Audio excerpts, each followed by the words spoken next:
Se você ainda não me segue no Instagram,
Boa noite a todos, hein?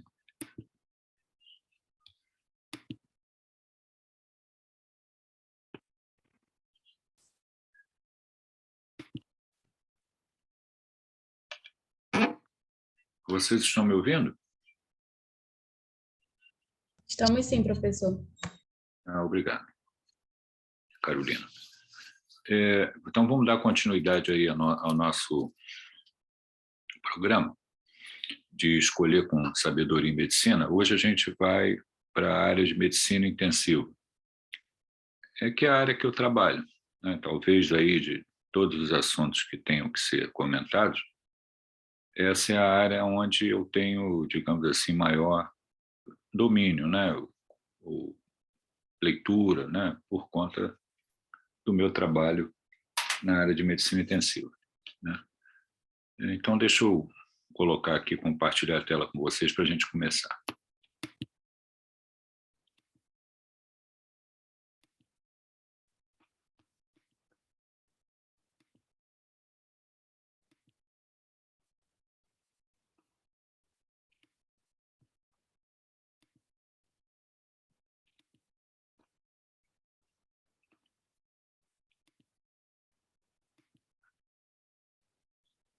Vocês estão vendo o slide? Estamos. Ok, Carolina, obrigado mais uma vez. Então, aqui, nós vamos passar os temas que precisam ser colocados ali como escolhidos pela Sociedade de Medicina Intensiva, né, como recomendações, através de caso clínico. Então, é um caso clínico que a gente vai mudando um pouquinho para poder falar sobre o assunto. Está ali. Uma senhora idosa, diabética, hipertensa, admitida na UTI devido a edema agudo de pulmão. Foi colocada em ventilação mecânica invasiva. Laboratório e imagens compatíveis com o quadro. Foi enviado secreção traqueal de aspecto claro para a microbiologia, né? Então, essa foi a admissão do doente na UTI. Esse slide eu já mostrei para vocês, todas as aulas eu vou mostrar, que é o slide fundamental da campanha de Escolher com Sabedoria em Medicina. Evidência científica, risco, avaliação de risco, né, efeitos adversos, né, avaliar custos, duplicidade de exames. Em qualquer teste ou procedimento proposto, deve haver uma lógica que justifica a decisão tomada, decisões centradas no paciente. Já comentei com vocês também anteriormente, né, aqui é uma outra forma de falar a mesma coisa, como é que a lista de recomendações para a campanha são feitas pela sociedade, né? Existe as sociedades, né, que participam da campanha, que são muitas no mundo todo, né? Ela cria uma força-tarefa, que na verdade é entre membros da sociedade, para supervisionar a criação das recomendações. É adotado um processo com várias etapas, combinando metodologia de consenso e revisões de literatura para chegar às recomendações. Então, isso é o que a sociedade faz, né? Cria essa força-tarefa. Essa força-tarefa gera itens, né? Por um grupo de especialistas em diversos ambientes clínicos usando o método Delphi. Esse método Delphi é o método que permite, né, que os itens escolhidos possam ser debatidos, as opiniões sendo colocadas, né, pelos vários membros ali da força-tarefa, e ao final existe uma votação. E essa votação precisa ter um número X de votos, né, favoráveis para que ela passe e seja colocada mais adiante ali dentro de uma lista, né? Esse método Delphi é um método que é utilizado para isso, né, onde os especialistas conversam, as respostas são colocadas, é votado, é analisado até que se chegue a um resultado, né? Essas recomendações com alta concordância de conteúdo e prevalência percebida avançaram para uma pesquisa com os membros, aí são submetidos aos membros da sociedade, que na verdade é quem interessa. Os membros da sociedade, eles vão ver os itens que foram colocados por essa força-tarefa e vão votar, né, naqueles que eles acham que são os mais importantes ou relevantes, né? Então, a força-tarefa gera uma lista, essa lista é submetida à sociedade, aos especialistas, que vão olhar o que foi feito e vão votar ali para encontrar o que tem maior relevância. Com base nas informações dos membros relacionados ao acordo de conteúdo, impacto e classificação dos itens, os itens candidatos avançaram para a revisão da literatura. Então, esses itens que a sociedade escolheu, que os membros da sociedade escolheu, né, digamos que sejam lá 10 itens, né, 15 itens, eles vão avançar para uma revisão da literatura. A força-tarefa discute os itens à luz da sua relevância para a especialidade, nível de evidência, para apoiar a sua inclusão e os resultados da pesquisa entre os membros e acaba elaborando uma lista final com 5 itens principais. Quer dizer, aquele trabalho todo vira 5 itens, né, que são os principais, que vão ser os itens de recomendações para a campanha de escolher com sabedoria em medicina para aquela sociedade. A lista foi revisada por uma amostra de pacientes, quer dizer, os pacientes que são tratados ali por aquela sociedade acabam opinando também, aprovado pela diretoria da sociedade, e aí é dessa forma que as sociedades trabalham para gerar a sua lista de recomendações, né? Voltando aqui ao caso clínico, é a mesma coisa que eu acabei de ler anteriormente, né? E é feito um GRAM naquele material que mostrou cocos gram-positivos, foi prescrito antimicrobianos. Então, tem a doente, foi admitida, né? Eu já li para vocês, foi enviado secreção para a microbiologia, foi feito ali o GRAM e prescrito antimicrobianos. A primeira pergunta é se a conduta está adequada. Então, eu interrompo aqui para conversar com vocês. O que vocês acham? Está adequada? Tem alguma coisa incorreta, correta? O que vocês acham?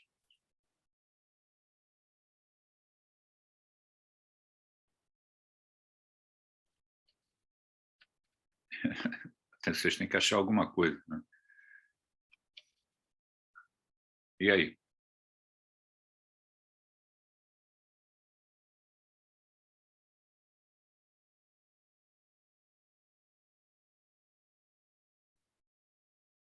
Vocês estão ouvindo? Acho que sim, né? E aí, o que vocês acham do caso que foi apresentado?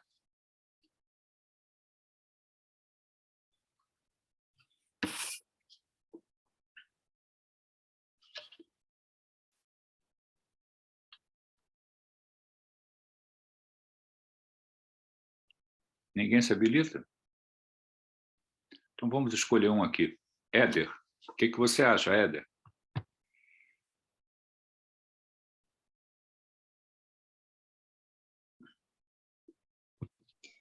Professor, eu entrei um pouco atrasada na aula, então eu peguei o finalzinho, eu não consegui entender muito bem, por isso que eu não estou respondendo. Ah, eu posso repetir já, mas eu estou perguntando ao Éder. O que eu faço se o Éder não responder a pergunta? Eu dou falta para ele? A gente tem que ter uma relação de responsabilidade, não é? Eu tenho aqui, 23 pessoas na sala. Não é possível que eu faça uma pergunta e ninguém participe. O que eu faço, então? Eu chamo a pessoa, se a pessoa não respondeu, eu dou falta? Eu posso usar esse critério. Eu estou perguntando ao Éder o que ele achou. Eu vou anotar aqui o nome. Deixa eu abrir um documento aqui para anotar o nome. A gente funciona de acordo com a participação. Então, vamos colocar aqui o nome Éder.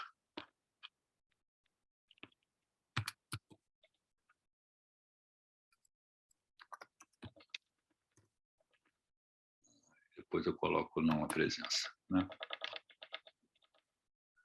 Éder Ouro Fino.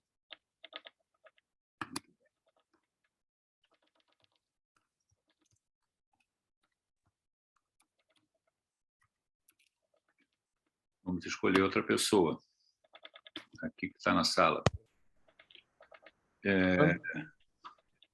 Professor? Eu estou ouvindo, Éder. Eu chamei não, você. que minha internet tinha travado, eu não escutei, me avisaram agora. É porque eu quero que vocês participem. Ou vocês participam espontaneamente, o que é melhor, né? E aí eu não preciso ficar chamando as pessoas para participar. Ou, eu aleatoriamente, eu vou escalar um nome aqui de alguém que esteja na sala. Eu tenho aqui 25 pessoas na sala. E pedir que ela participe. Se ela não participar, eu vou considerar como falta. Então, Éder, a pergunta é para você. O que você acha? Eu não estava escutando a aula, professor. Minha internet tinha caído e eu voltei agora. Ela estava travada, eu não escutei o que o senhor estava falando. Então, eu vou mostrar novamente. Vamos lá. É aqui, ó. Esse é o problema. Caso clínico. Um segundo.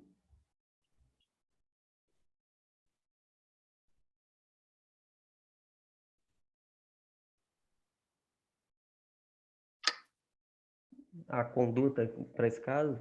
Isso. A pergunta é se a conduta está adequada. Eu não estou querendo que vocês acertem ou errem, né? Até porque vocês estão aprendendo. Vocês estão durante o curso. Então, eu sou o professor, eu tenho que ensinar vocês, né, na medida do possível, né? Mas eu acho que vocês têm que participar, né? Porque, senão, o que eu vou considerar, né? E aí, Éder, o que você acha? Sim.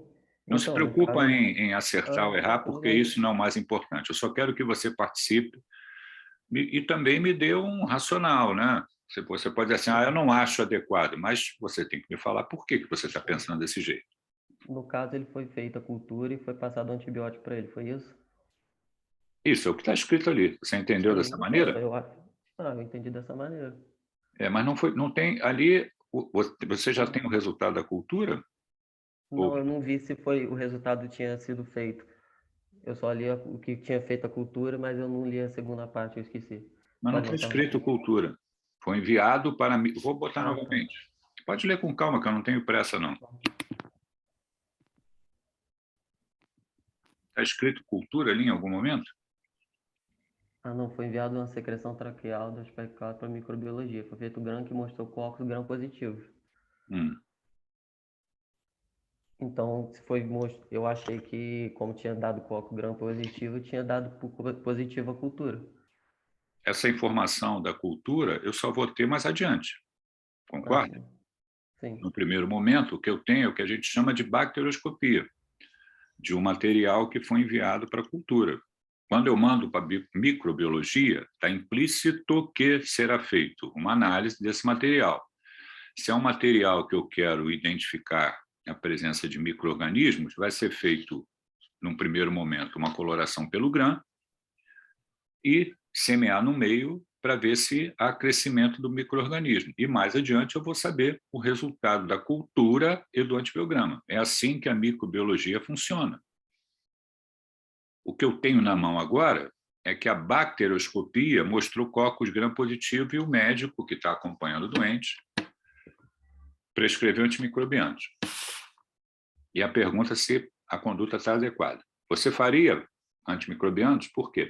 Eu acho que ele fez de forma... É porque como a cultura demora a ficar pronta, ele preferiu já entrar com antimicrobiano para caso ela venha se positivar, você já começou o tratamento antes, você não esperou a cultura ficar pronta. Entendi. Você já adiantou o tratamento. A gente chama isso, quando a gente, digamos assim, tem evidências de um quadro infeccioso, né?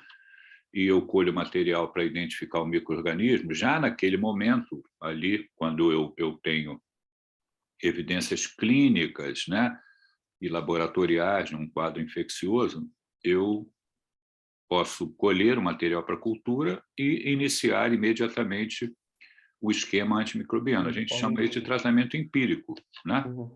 Então, a conduta ela pode ser interpretada dessa maneira. Os médicos que estavam cuidando da paciente pensaram, diante de uma bacterioscopia mostrando cocos gram-positivos, que poderia haver a presença da infecção e, portanto, prescrevendo antimicrobianos. O raciocínio não está errado. Ok? Entendeu o raciocínio? Acho que é o seu raciocínio. Entendi. Então, vamos lá. Vamos dar continuidade aqui, para que a gente possa progredir. Vamos lá. olha o que aconteceu. A paciente melhorou em 24 horas e foi extubada. Então, a doente ela entrou devido a um edema agudo de pulmão, né? Foi entubada, colocada em prótese ventilatória, veio esse grano, prescrito antimicrobiano, a paciente melhorou e foi extubada. Mais adiante, o resultado da cultura foi negativo. Mantido o antimicrobiano. A conduta está adequada? E agora, Hélia? Então, ela teve uma melhora do quadro, né? Mas você acha que você trata uma infecção em 24 horas? Não. O antibiótico demora, acho que de 48 a 72 horas para começar fazendo o efeito Isso. pleno. Qual seria o outro lado do raciocínio? Deixa eu pensar. O que eu estou interrogando é o seguinte: será que havia uma necessidade realmente absoluta da prescrição do antimicrobiano? Porque eu posso, por exemplo, ter uma doente que eu colho material para secreção de via aérea superior, né, quando eu entubo a doente, coloco em prótese, e ali encontro bactérias, né, que poderiam estar colonizando a via aérea da paciente. Isso não necessariamente é sinônimo de infecção. Colonização não é sinônimo de infecção. E a doente melhorou muito rápido. E logo melhorou e saiu da prótese ventilatória. Essa evolução não é compatível com um quadro infeccioso que leva para a prótese ventilatória que eu tenho que tratar. Ninguém melhora muito rápido assim. Então, o mais provável é que não existisse a infecção, né? E, digamos assim, um dado favorável a esse raciocínio é que a cultura foi negativa. Então, tem lá a presença da bactéria, mas a cultura foi negativa, né? Então, aquilo significa colonização. Veja, medicina é difícil, não é fácil, não, né? Eu estou conversando sobre isso porque é onde eu quero chegar. Olha a recomendação da Sociedade de Medicina Intensiva. Vamos lá. É o nosso assunto, né? Está aqui, ó. Aqui. Caso clínico. Não usar ou manter antibióticos desnecessariamente. Quer dizer, se eu colho material, a doente, a clínica melhora rapidamente. Eu não tenho lá dados, eu falei inclusive de imagem, né? Não tinha uma imagem sugestiva de infecção, consolidação, broncograma aéreo, não tem nada que sugerisse infecção, né? Eu colho o material, tenho bacterioscopia positiva, cultura negativa, conduta correta, diante desse quadro que foi mostrado, é a suspensão do antimicrobiano. Não há necessidade de manter. É o que está aqui, escrito aqui. Se eu uso antimicrobiano de maneira excessiva, sem controle, sem um racional, eu posso, digamos assim, ter efeitos adversos por conta do uso dos antimicrobianos, como também eu posso estar induzindo resistência bacteriana. Quer dizer, aquele doente que está usando o antibiótico desnecessariamente, mais adiante ele pode vir a ter uma infecção por conta de uma bactéria que desenvolveu resistência ao uso do antimicrobiano. Então, a gente tem que ter cuidado, né? Quando a gente prescreve, tem que ter um racional para isso, e a recomendação da sociedade é essa: não usar ou manter antibióticos desnecessariamente. Entendeu, Éder? Sim, entendi. Então, a recomendação da Sociedade de Terapia Intensiva é essa: não usar ou manter antibióticos desnecessariamente. E existe ali publicações científicas apontando para esse caminho. É lógico que se tem infecção, eu vou colher material, vou ver bacterioscopia, vou esperar a cultura, mas já inicia o esquema de antimicrobiano. A gente faz isso na sepse, né? Tratamento empírico ali, colher cultura, iniciar antibiótico dentro da primeira hora, a campanha de sobrevida da sepse, né? Mas aqui a gente está dando um exemplo para você poder pensar de outra forma e não usar desnecessariamente ou não manter antibiótico desnecessariamente. Até porque, quando nós usamos desnecessariamente, sem um racional, a gente está, digamos assim, favorecendo o aparecimento de bactérias que desenvolvem resistência aos antimicrobianos. Muito bem, vamos para um segundo ponto. Obrigado, Éder, pela participação. Desculpa não ter respondido antes, é porque já travou e eu não vi. Agora vamos lá para um outro problema. Um outro caso clínico aqui, ó. 75 anos, ciência respiradora aguda hipoxêmica por Covid, sedada com midazolam e fentanil, que são drogas sedativas, o midazolam, e analgésicas, derivado ali do opioide, né? É um opioide, que é o fentanil. E, comumente, a gente usa essas duas drogas para manter a ventilação mecânica com segurança e conforto para o paciente. Acabei de fazer a pergunta, acabei de responder, a conduta está adequada? Então, acabei de dar a resposta. Até agora, sim, está adequado. Tá? Então, o doente foi para a prótese ventilatória, está grave, ele precisa ali ser ventilado com conforto e segurança, e para isso a gente lança a mão de drogas sedativas analgésicas, como midazolam e fentanil. Né? Professor. Oi, pode falar. Tem algum caso que a gente não usa essas duas drogas, ou elas são sempre a escolha, essas duas? Não, você pode usar outras drogas, mas as que mais comumente nós utilizamos são essas. Você pode usar também um outro sedativo, que é o propofol, né, que também podemos usar para ventilar quando o doente vai para a prótese ventilatória. As drogas mais comumente utilizadas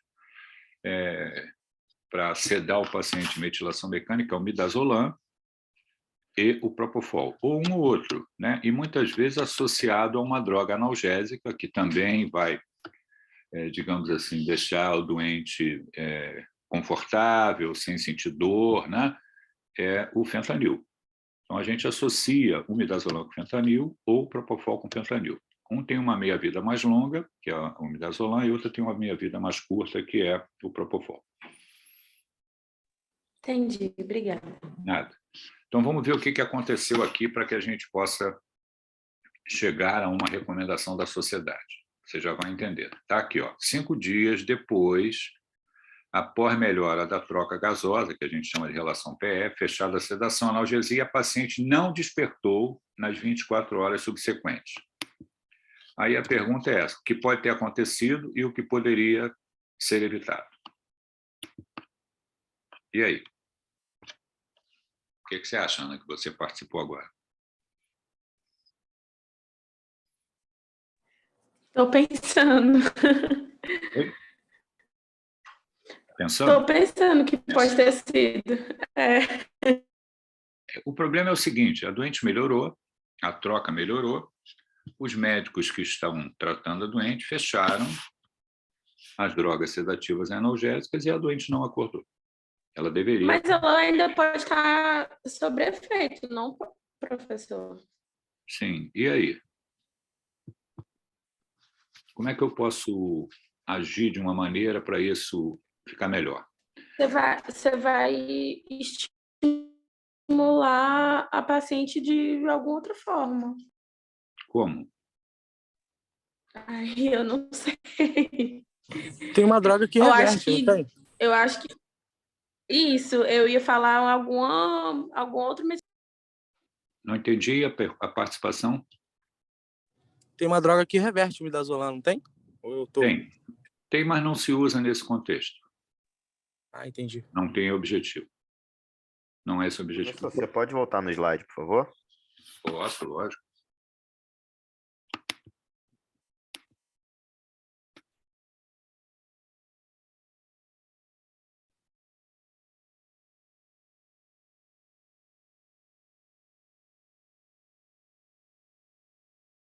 A paciente pode ter tido alguma sequela neurológica por causa da hipoxemia ou não tem relação?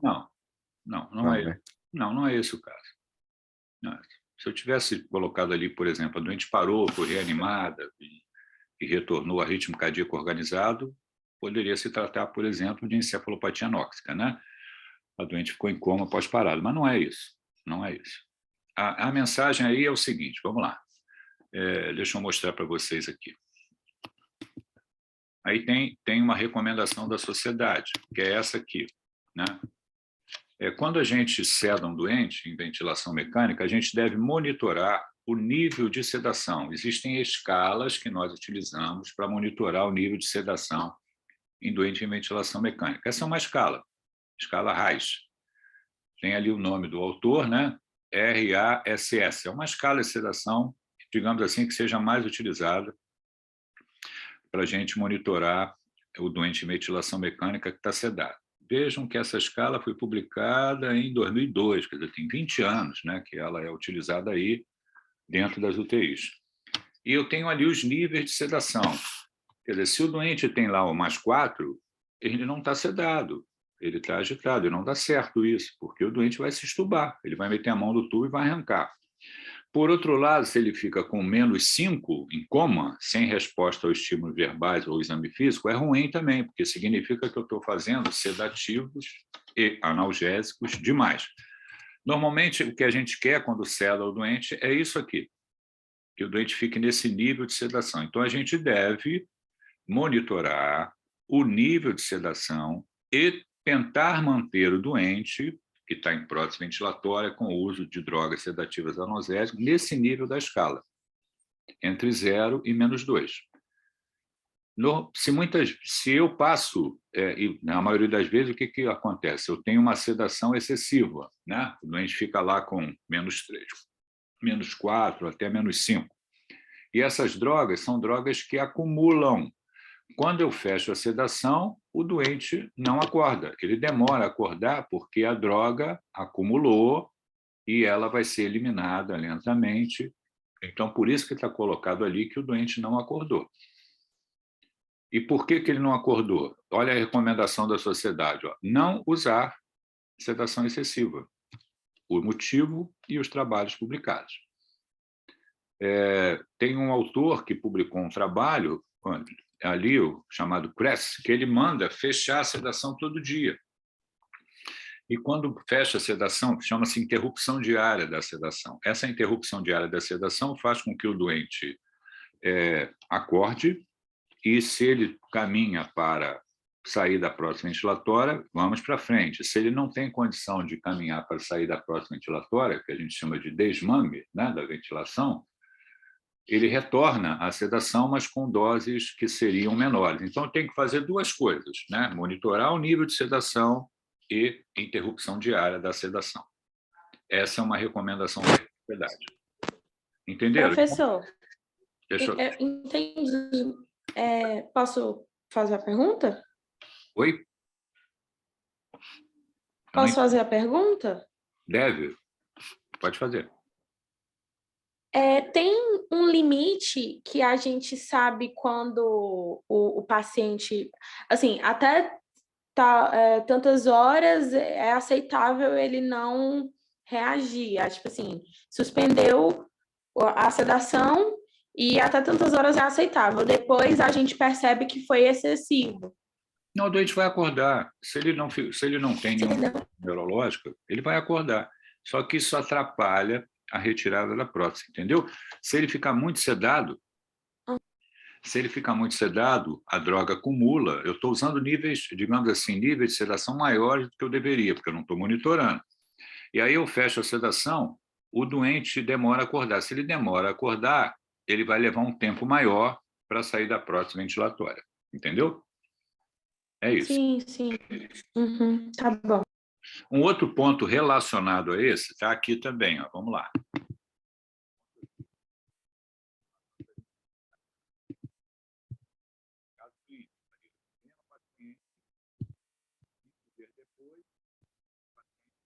Acorda, né? A paciente acorda, né? E não consegue apertar a mão do examinador quando solicitado. O que pode ter acontecido e o que poderia ter sido evitado. Alguém tem ideia?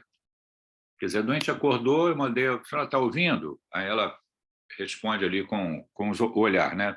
Tipo assim, fecha o olho, ela fechou o olho. Então, ela está interagindo, está lá na prótese ventilatória. Aí eu pego a mão dela, dou a mão a ela e falo assim, aperta a minha mão. Ela não consegue apertar. O que aconteceu? Professor, assim, eu acho que é porque pode ser normal. Acaba que o paciente, quando ele está entubado, ele Não, não é Ele perde um normal. pouco a força, Não, assim, não é durante normal. uns dias, senão... Se ela está sedada, sob sedação, tem ali a escala da sedação, né? Tem a escala da sedação que eu mostrei para vocês. Mas se ela está sedada, em princípio, pode ser que eu chame ela não está interagindo, porque ela está sedada, e também se eu colocar a mão e mandar ela apertar a mão, ela não vai apertar minha mão, porque ela está sedada. Mas se eu suspendi a sedação e a doente acordou, significa que ela está interagindo. Eu viro para ela, dou a mão a ela e falo assim, aperta a minha mão, e ela não aperta. O que está acontecendo é que ela tem força muscular diminuída. Isso chama-se... Então, Mas isso não é... foi o que eu quis falar. Não, mas isso não é normal. Assim, Isso é patológico. Normal, não, é patológico. Mas isso... Pode falar.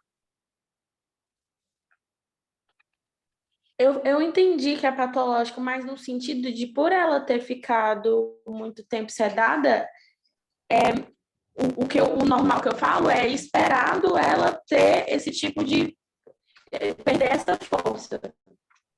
E, bom, isso é um problema, porque se a doente não tem força muscular, isso dificulta a saída próxima ventilatória. O nome disso é miopatia do paciente grave, polineuromeiopatia do paciente grave. O que a sociedade recomenda que seja feito? Vamos lá. Olha aqui. Não manter o paciente mobilizado no leito desde que não haja indicação precisa. Ele está falando o seguinte, não apenas para esse modelo de paciente, como qualquer outro modelo de paciente, o doente deve receber estímulo para fazer movimentos.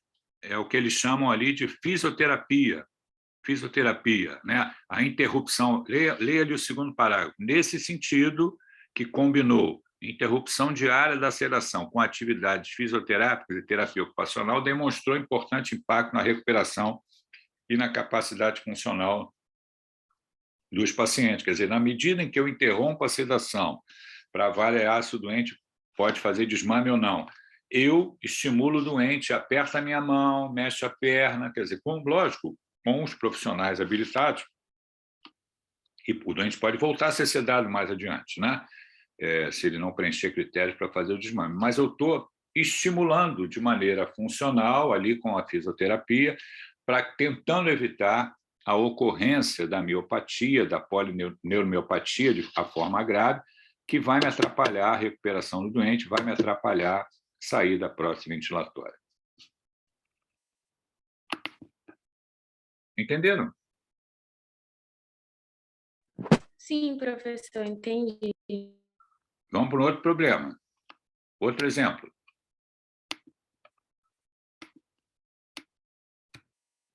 Olha lá.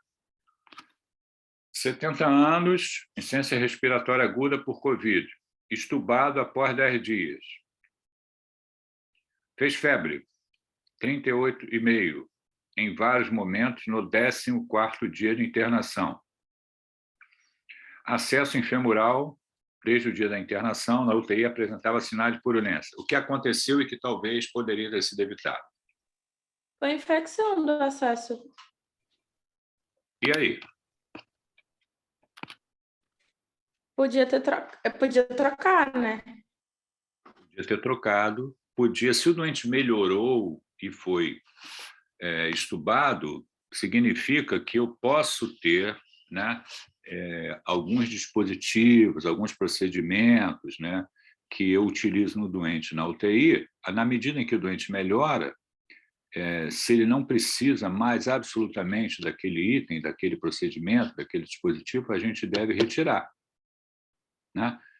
Porque se fica um acesso vascular, quer dizer, uma punção de uma veia profunda, né, femoral, por um período longo, existe uma chance grande da infecção relacionada ao catéter, da infecção da corrente sanguínea relacionada a catéter, da sepse relacionada a catéter. Isso é um problema sério, tanto que o doente fez febre, né? E isso pode levar ao óbito do paciente. Então, quem está cuidando do paciente, né, ele tem que avaliar o seguinte: eu ainda preciso daquele item ou não? Se não precisa, eu vou retirar. Isso se chama desinvadir o doente. Desinvadir significa tudo aquilo que eu coloquei, eu vou retirar. O que a sociedade fala a respeito disso? Está aqui, ó. Qual é a recomendação? Ali, não utilizar e nem manter dispositivos invasivos desnecessariamente, porque se eu mantenho, eu só vou administrar problema, como esse que eu acabei de mostrar, né? Está ali um texto falando sobre isso, né? A possibilidade de infecção, né? De catéter, que isso aumenta a chance de complicações e óbito, e uma série de referências bibliográficas ali corroborando esse tipo de atitude. Então, nós vamos invadir o doente porque ele precisa do suporte ventilatório, ele precisa de um acesso venoso profundo, ele precisa do suporte hemodinâmico, precisa de uma linha arterial, mas na medida que o doente melhore, eu vou retirar esses itens, ou, se ele precisa ainda de uma veia profunda, pode ser que eu tenha necessidade de trocar o sítio de punção, né? Então, eu preciso ter o curativo diário, eu preciso inspecionar o sítio de punção. Existe uma série de itens dentro ali do ambiente hospitalar, dentro da UTI, que nós utilizamos tanto relacionado à técnica de punção, quanto aos curativos, para que a gente possa minimizar e prevenir a ocorrência de infecção da corrente sanguínea relacionada a catéter. Mas a mensagem é o seguinte: eu não preciso mais daquele dispositivo desinvado, porque isso vai me causar problema. Entenderam? Sim, professor. Sim. Muito bem. Vamos lá, tem mais. Deixa eu compartilhar a tela aqui para mostrar uma outra coisa. Outro caso clínico, olha lá. Paciente de 90 anos, admitido com insuficiência respiratória devido à broncoaspiração, paciente institucionalizado, apresenta demência em estado avançado. Fez traqueostomia após 10 dias, quer dizer, não conseguiu ficar fora. Ele não conseguiu ficar sem uma via aérea artificial, exatamente por conta da idade avançada, do quadro demencial em estágio avançado, e aí uma via aérea que eu vou precisar manipular e precisar por um período mais longo, a gente tira o tubo orotraqueal. Tira não. Quando está com o tubo orotraqueal, eu não consigo extubar, eu faço a traqueostomia e ele fica traqueostomizado. Nós utilizamos esse procedimento no CTI nos doentes que precisam de uma via aérea artificial por um período mais longo. Não saiu da ventilação após 60 dias, quer dizer, tem 2 meses, quer dizer, foi feita a traqueostomia e o doente está lá em ventilação mecânica, quer dizer, eu não consegui tirar ele da prótese ventilatória porque ele não consegue ventilar sozinho, sem o ventilador, né? Família pressionando sobre variação, o que aconteceu e que talvez poderia ser evitado. E aí? Desculpem que o telefone está tocando e eu desligo ele. Pode falar, que eu quero ouvir você. O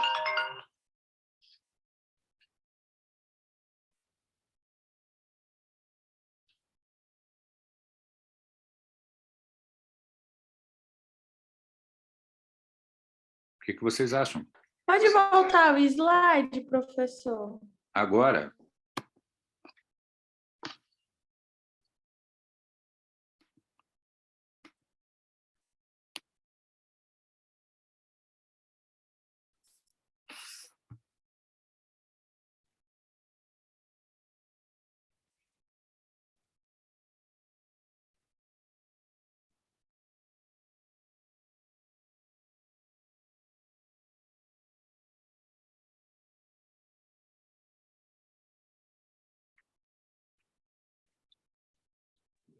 Não sei, professor.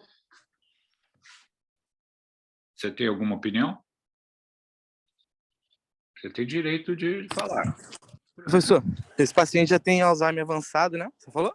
Demência, isso? em estágio avançado. Pode ser Alzheimer, tudo bem. Ele poderia fazer... eu não sei se é o caso, né?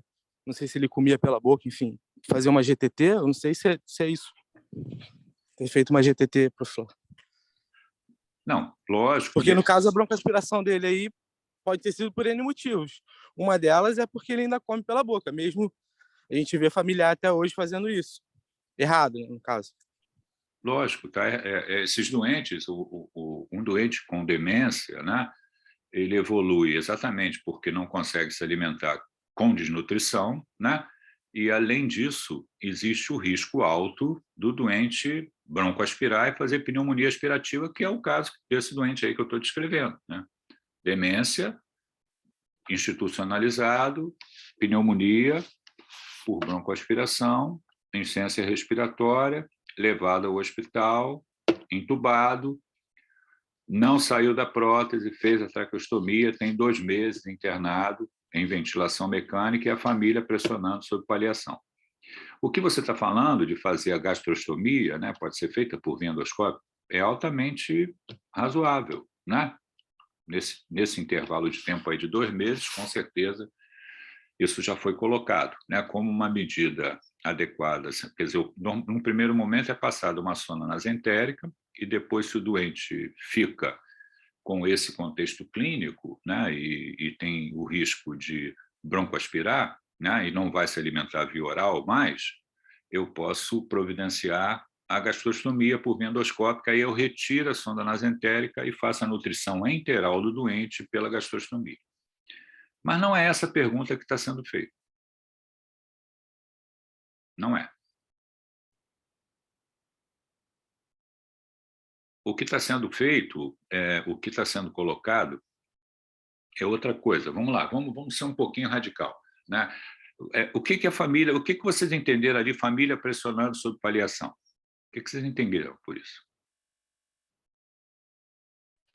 Eu acho que é porque a família não está vendo uma melhora. E ele O doente, há 2 meses já assim. O doente ficou com um quadro demencial, tratou a infecção e não saiu da ventilação e está no hospital.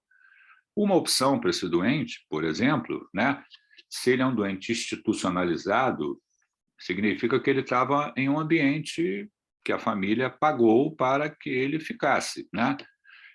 Ele pode, por exemplo, ser deshospitalizado e retornar para o ambiente onde ele estava, desde que aquele ambiente, né, aquela casa de repouso, né, aquele hospital geriátrico, tivesse condições de receber o doente com esse modelo de doente, em ventilação mecânica. Eu posso tirar do hospital para que ele não fique fazendo uma infecção atrás da outra, né, por germes difíceis de tratamento, né, padrão de multiresistência, e retornar para um ambiente onde ele estava internado, desde que houvesse condições para isso. Uma outra opção seria o doente sair do hospital e se montar uma estrutura de home care com ventilação mecânica na casa de um familiar, né? Só que quando o doente é institucionalizado, normalmente isso é sinônimo de que a família já tomou a decisão de deixar o vovô lá fora da casa de alguém da família, né? Mas essa é outra opção. E a outra opção que está sendo colocada ali nas entrelinhas é que a família está dizendo, doutor, para que e agora? O que vai fazer com o vovô? O vovô ele ficou grave, melhorou, continua ali com um quadro de demência significativa, sem relação com as pessoas, e ventilação mecânica. Quer dizer, eu vou tirar o doente do ventilador, vou deixar o doente morrer, tiro da ventilação e ele morre. Eu não posso fazer isso, né? Isso não é atitude do médico, né? O senhor quer que eu tire do ventilador? Então eu tiro do ventilador e o vovô vai morrer ali daqui a pouco. Não é isso que o médico vai fazer, né? Mas a família está questionando o que foi feito, né? Teríamos alguma outra opção ou não? Ou isso vai ser feito sempre, né? Na medida em que um doente idoso, demenciado, com forma grave de demência severa, evolui lá com broncoaspiração, com piora do quadro respiratório. Se ele for levado para uma emergência, o que vai acontecer é isso que a gente está descrevendo. O médico atendeu, entubou, botou na prótese, vai para o CTI, e temos tudo isso aí que está acontecendo. São situações difíceis de serem resolvidas, né? O que a sociedade coloca como opção? Mas professor, esse paciente já tinha avaliação definida? Eu não entendi. Ou só definiu depois que ele foi para a ventilação? Depois. Ah, Quando senão nem ele... entubava, né? Hã? Senão nem entubava, por isso que eu ia falar. Exatamente. Então, o que a sociedade coloca é o seguinte, agora você vai entender o que a sociedade coloca. Ela coloca o seguinte, que você deve, né, aqui, não oferecer suporte de vida a pacientes que não tenham possibilidade de recuperação. Mas essa frase é uma frase bonita, né, mas complicada, né? Aqui está, digamos assim, uma evidência falando a respeito disso. Na verdade, discutir o que está sendo colocado aqui é se o doente é esse modelo de doente, a gente deve discutir com a família se toma a decisão de utilizar os recursos da UTI para mantê-lo vivo, né? Tipo assim, eu vou entubar e colocar na prótese ventilatória ou não, né? Se o responsável legal, né, diante do contexto clínico, se conversar sobre isso e achar que isso não deve ser feito, o doente seria tratado de maneira conservadora, ali no final da vida dele, né? Coloca oxigênio, se usa ali medidas, né, de limites, né, e de paliação para que o doente não sofra ali naquela fase final, quando ele está evoluindo com insuficiência respiratória, mas não entuba, porque o doente depois não sai, tem um risco grande de não sair da prótese ventilatória, ficar em ventilação mecânica e a família ali pressionando o que vai fazer. Professor, desse mesmo contexto aí, só uma pergunta. Se, por exemplo, esse paciente ele estivesse usando noradrenalina e aí a família falasse de paliação e tal, da mesma forma que você não pode tirar a ventilação, você também não poderia tirar a nora ou não, a não. medicação? Olha, eu vivi isso no CTI a minha vida inteira, né? Eu também vejo isso. Então, a gente não pode, digamos assim, tomar atitudes para apressar o óbito do doente. Está errado isso, a meu ver, está errado, né? Agora, a gente pode impor limites, né? Impor limites, quer dizer o seguinte, eu não vou usar nenhum procedimento invasivo ou, por exemplo, se o doente evoluir com instabilidade hemodinâmica, eu não vou usar drogas vasoativas. Mas isso tem que ser conversado com a família. Algumas vezes, o doente já está em uso de drogas vasoativas, a gente não vai suspender. O que a gente pode fazer, quando se chegam... normalmente, esses casos são discutidos, né, na UTI, tem que haver, digamos assim, uma opinião de consenso a respeito do que poderia ser feito, né? Normalmente é o seguinte, eu já fiz tudo pelo doente e o doente não melhorou, e é um doente nesse contexto aí que a gente está colocando, e aí, a partir daquela situação, né, de já ter tratado o doente não ter melhorado, a gente vai raciocinar impondo limites de procedimentos invasivos. E vamos conversar com a família, né? A respeito disso. A família vai sempre interpretar, né? Tem família que vai dizer, eu não quero que o meu pai morra, o senhor quer o quê? O senhor quer que o meu pai morra? Eu não quero que tire do ventilador, eu não quero que suspenda nada. Famílias vão fazer isso, e você tem que administrar, né? Então, o que eu fiz sempre na minha vida? Nós vamos tratar os doentes, né? Mas em determinado momento, dependendo da evolução do doente, a gente pode impor limites. Limites quer dizer o seguinte, eu não acrescento mais nada a partir daquilo que já foi feito até ali. É isso, né? Algumas vezes a decisão é mais fácil, outra é difícil. Dentro da UTI, por exemplo, se eu tenho um doente que entrou na UTI, tem algumas, quando a gente fala de indicações de UTI, né, a gente tem o que a gente chama de priorização, né? E, às vezes, você vai internar na UTI doentes que a indicação de UTI é uma indicação, digamos assim, não muito clara, né? Mas o doente acabou sendo admitido, né? Está internado, o médico foi chamado, o doente evoluiu sangrando, com choque, com insuficiência respiratória, o plantonista foi, pegou na emergência, pediu a vaga, foi para o CTI. Aí é um doente, por exemplo, né, que tem lá uma neoplasia que ele tratou e não respondeu. Então, um doente com uma neoplasia que está evoluindo com progressão da doença, com metástase, e o quadro se agravou. Então, o doente está evoluindo para o óbito, né? Que sentido tem utilizar recursos na UTI para prolongar a vida de um doente artificialmente nesse contexto. Não tem nenhum sentido isso, né? Mas às vezes você vai ver esse tipo de doente no CTI que ele entrou quando não deveria entrar, né? E aí o que se faz? Você impõe limites. Então é compreensível para todos que esse doente a gente impõe limites. Eu não vou tirar do ventilador, né? Para o doente fazer hipóxia e parar. Eu nunca fiz isso e tem outros lugares no mundo que fazem isso. Eu não faço isso, né? Mas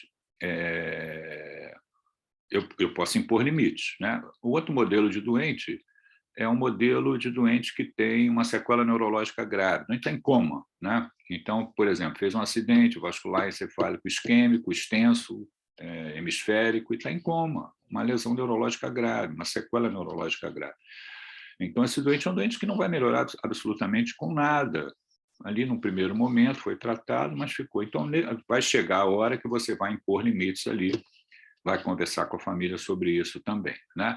E o outro modelo de doente, quer dizer, tem a sequela neurológica grave, tem o doente com neoplasia metastática, lá em fase final, e tem o doente que é demenciado, idoso e demenciado, e cada vez mais as pessoas vivem mais e cada vez mais vamos ter aí doença neurodegenerativa. Então, esse modelo de doente a gente tem que ter cuidado, porque a gente não escolhe doente de acordo com a idade, né? É um vovô de 90 anos. E daí? Se ele está grave, ele tem direito a ser tratado no CTI, né? Usar os recursos CTI.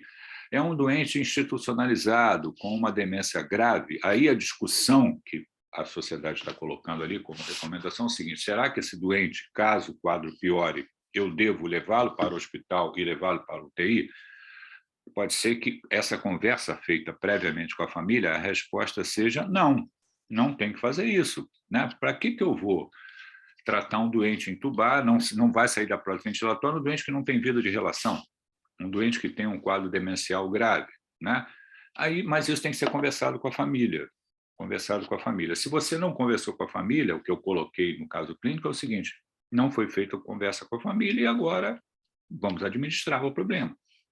Eu não posso tirá-lo da ventilação mecânica e deixar o doente morrer. A solução é ele sair do hospital e retornar para onde ele estava, com uma estrutura para ficar em ventilação mecânica, ou vai para a casa de alguém, de algum familiar, monta um esquema de home care e fica lá com a família. Ou fica no hospital, ocupando um leito de um paciente dentro do CTI, que outro que precisaria mais, a vaga está ocupada por esse modelo de doente. Então, são problemas difíceis de serem resolvidos, né? Difíceis de serem resolvidos por quem está ali dentro, gerenciando, trabalhando, né? Dentro de uma UTI. Mas a recomendação da sociedade é essa: para, nesse modelo de doente, não oferecer suportes de vida invasivos, né? É essa a recomendação. Alguma pergunta a mais?